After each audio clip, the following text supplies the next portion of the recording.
In 1676, a hot and humid day in the month of August brought with it an ominous breeze through a vacant Tyrolean convent where souls were turned into horrified witnesses. Whispers of possession, sinister rituals, and unexplained horrors could be smelled in the wind. So what actually went down behind those hallowed sacred walls? It has been centuries since the event, and despite many attempts to unravel exactly what happened, today it is still not altogether clear. Was it a curse, a demonic presence, or something even more terrifying? Join us as we dig into the layers of this chilling story. Our story begins with Sister Maria Crocifissa della Concessione, a 31-year-old nun who had lived a life of prayer and devotion since the age of 15. She was highly respected in the convent, known for her deep faith and exceptional linguistic skills. Fluent in Latin, Greek, Arabic, and other ancient languages, she was a remarkable figure. Yet something about Sister Maria began to deeply trouble her fellow nuns. It started with strange behavior. During prayers, she would suddenly scream out in terror or collapse, fainting at the altar without explanation.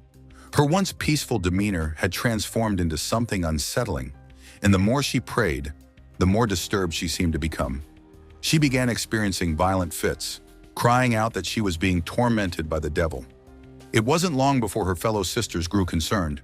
Was this a spiritual crisis, a form of madness, or could it be something far more sinister? At first, the clergy believed that Maria was suffering from a spiritual or mental illness.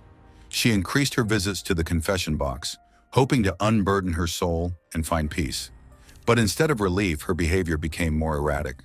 She would lash out at the priests, defy them, and even question the existence of God himself. Her mental and spiritual state seemed to be deteriorating rapidly, and the whispers of possession began to spread throughout the convent. And then something truly terrifying happened. On the morning of August 11, 1676, after one of her violent fainting spells, Sister Maria awoke in her room to find herself covered in ink. Her hands were stained black, and beside her lay a letter, its contents unlike anything the nuns had ever seen. The letter, written in a strange, indecipherable jumble of symbols and archaic letters, sent shockwaves through the convent. No one could understand the text, not even Maria herself. It seemed beyond explanation, but there was one chilling conclusion. The letter had been authored by the devil himself.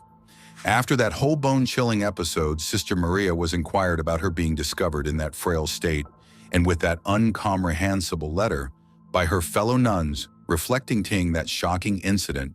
One of the fellow nuns, Mother Sor Maria Serafica, recalled. She said that having confessed days before the demons told her that many words had spoken of irreverence toward her confessor, he saw herself surrounded by a great number of furious evil spirits sent by order of infernal Lucifer, and taking the paper and the pen that Sister Maria Crocifissa had in order to write, and commanding one of those damned spirits to write, Lucifer was immediately obeyed, and while dictated what he wrote, the words were all against God. The belief that Satan had taken control of Sister Maria's hand to write the letter quickly spread. Maria was highly educated and knew several ancient languages, yet she and her fellow sisters were unable to decipher the letter.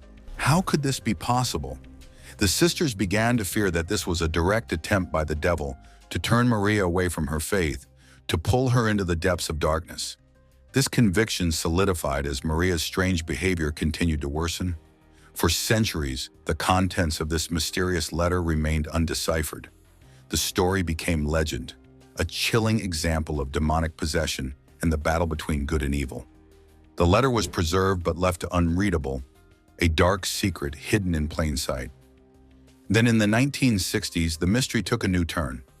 A monastery in Sicily offered a reward to anyone who could decode the letter, even offering a month-long vacation in Agrigento for the person who succeeded.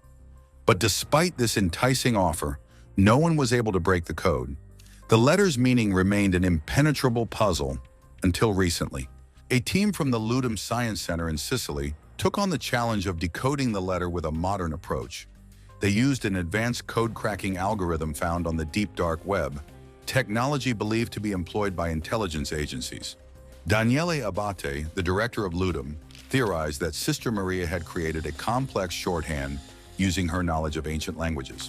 The team primed their software with a mix of Greek, Latin, Runic, and Arabic, hoping to unlock the text's secrets. To everyone's surprise, the algorithm worked. Slowly but surely, the letter began to reveal its hidden message. What they found was as disturbing as it was confusing. The letter rambled incoherently about the nature of God, humanity, and Satan. It called the Holy Trinity, God, Jesus, and the Holy Spirit, dead weights, claiming that humans had invented God, and even referencing Zoroaster, the ancient Persian prophet. The letter continued with the unsettling statement, God thinks he can free mortals, but this system works for no one. In a final chilling reference, it mentioned the river Styx, the mythical river that separates the living world from the underworld in Greek mythology, saying, perhaps now Styx is certain. For many, this decoded message was further proof that the letter was indeed the work of the devil.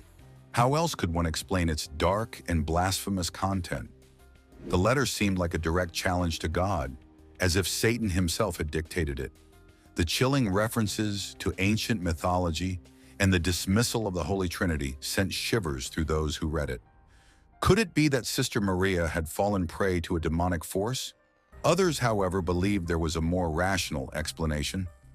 Daniele Abate and his team suggested that Sister Maria may have been suffering from a psychological disorder, such as schizophrenia or bipolar disorder.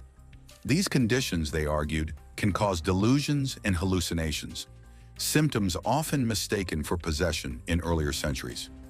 Abate pointed to historical records showing that Maria frequently screamed and fought against the devil during the night, battles that may have been the result of her mental illness rather than supernatural forces. But to the church of that time, there was no question. This letter was the product of a fierce spiritual battle. Abbess Maria Serafica, who wrote an account of the events shortly after they occurred, believed that Satan himself had demanded Sister Maria sign the letter.